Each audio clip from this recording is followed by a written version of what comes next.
Danas sam sa vama želeo da pričam na dve različite teme. Jedna tema je nastavak priče o možda suštinskoj stvari baštovanstva, a to su MPK, azot, fosfor i kalijum. O azotu smo pričali mnogo u prošlom videu, tako da obavezno pogledajte. Danas ćemo govoriti o fosforu, koji je možda najzaguljeniji element za prirodu, iz prostog razloga što se nalazi isključivo u stenama, određenim stenama i živim organizmima. Dakle, u nama, živim organizmima. Naravno da ćemo jedan deo fosfora dobiti definitivno iz stajskog đubriva, ali šta ukoliko nam zafali fosfora u nekoj budućnosti, jer postoje ljudi koji sigurno imaju u bašti dugi niz godina gdje je tlo prilično iscrpljeno. Možda najinteligentniji način kako da se fosfor ubaci u našu zemlju i da naše biljke nemaju problema sa njim je ono što jedemo svakog dana i veliku većinu bacamo našim životinjama, pre svega psima, kucama, a to su kosti. Dakle, kosti su možda najprostija stvar i idealna stvar kako da našoj zemlji damo dovoljno fosfora. Procedura je jako prosta i sve što treba da uradite je da dobro prokuvate te kosti, kako bi pobili sve moguće bakterije i štetne stvari, pa i suzbili miris kostiju, koji će se definitivno širiti po prirodi, jer mikrobi imaju jako izražena čula, pogotovo ako je nešto životinjskog porekla. Zato se stvari životinjskog porekla inače ne bacaju u bašti, jer to je kao droga za mikroorganizme. Međutim, kosti se prokuvaju, dobro se prokuvaju, nakon toga se osuše, onda ih slobodno izmrvite. Najbolje je naravno kamen o kamen, kako bi dobili onaj precizan, sitan prah. I nakon toga se ostavi prah par dana u prostoriji koja je suva, tačnije koja je pogodna za sušenje. Nakon toga se taj prah ubacuje u količini, količina je jako važna, i stavlja se oko pola šolje na kocku veličine jednog stopala. Dakle, ako možete da zamislite kocku koja će imati ovu dužinu, ovu visinu i ovu dijagonalu, na tolikoj kocki pola šolje osušenih mlevenih kostiju. Od 10 do 20 supenih kašika na ovih 1,7 puta 4-5 metara koliko ima do kraja.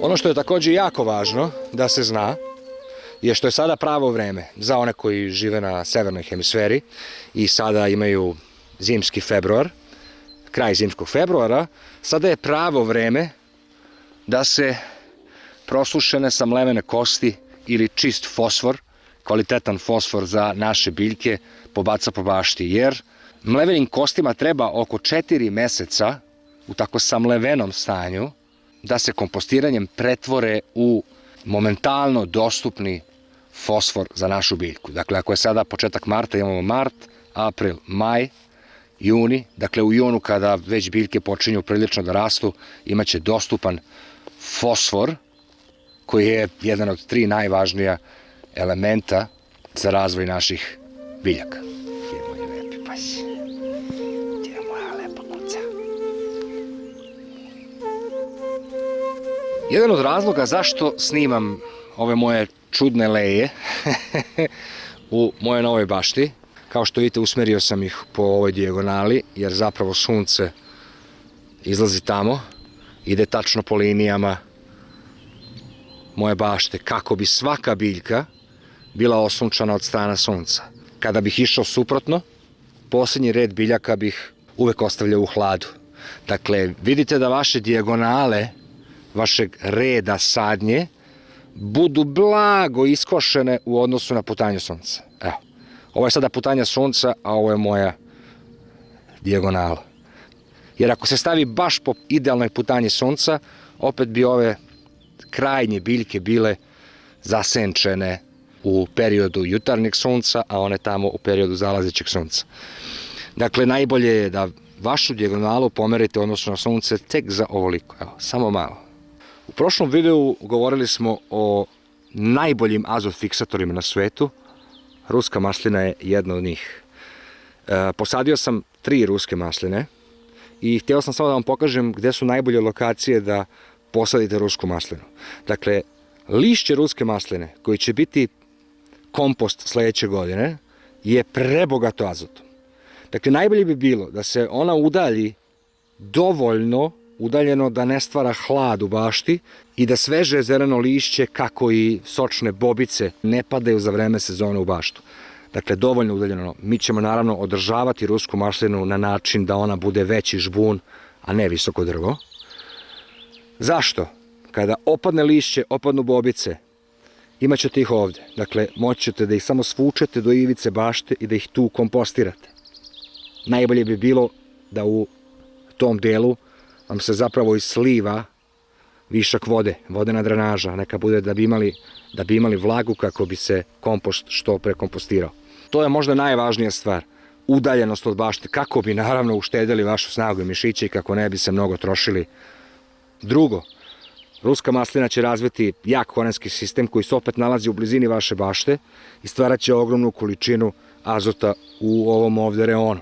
Tako da je najbolje da okružite baštu sa ruskim maslinama. Ja nisam za to da ulazi direktno u baštu jer bi onda stvarala M hlad, M bi uzimala mesto, a ne bi imali nekakvu mnogo veliku razliku. Ja sam pre da se u bašti sade grašak, bob, lucerka takođe, između biljaka. Sad ono što je jako korisno kod azot fiksatora je da shvatite ovakvu stvar. Dakle, ako sadite azot fiksatore u baštu i želite, na primer, da u jednom trenutku ili možda jednu određenu biljku razvijate u svom maksimumu, potrebno je da azot fiksatore, dakle grašak, lucerku, bob i ostale zeleniše koje ćete saditi, posečete u trenutku pre cvetanja. Dakle, ako želite da izvučete maksimum iz tog azota, važno je da biljku posečete pre samog cvetanja. Onda će taj korenski sistem koji je inače sofisticiran za prikupljanje azota, jednostavno pustiti sav taj azot u okolini. Međutim, koren nikako nemojte dirati, koren nemojte vaditi, ostavite ga u zemlji kako bi sledeće godine doprineo procentu azota u tlu. Čak i da pustite azot fiksatore da rastu kao i vaše određene biljke, kao i paradajz i krastavac i druge, će sigurno doprineti u manjoj meri količini azota za vaše ostale biljke. A ako želite azot u velikim količinama, potrebno je da azot fiksatore isečete pre cvetanja. Je li tako? Tako je. Pozdrav!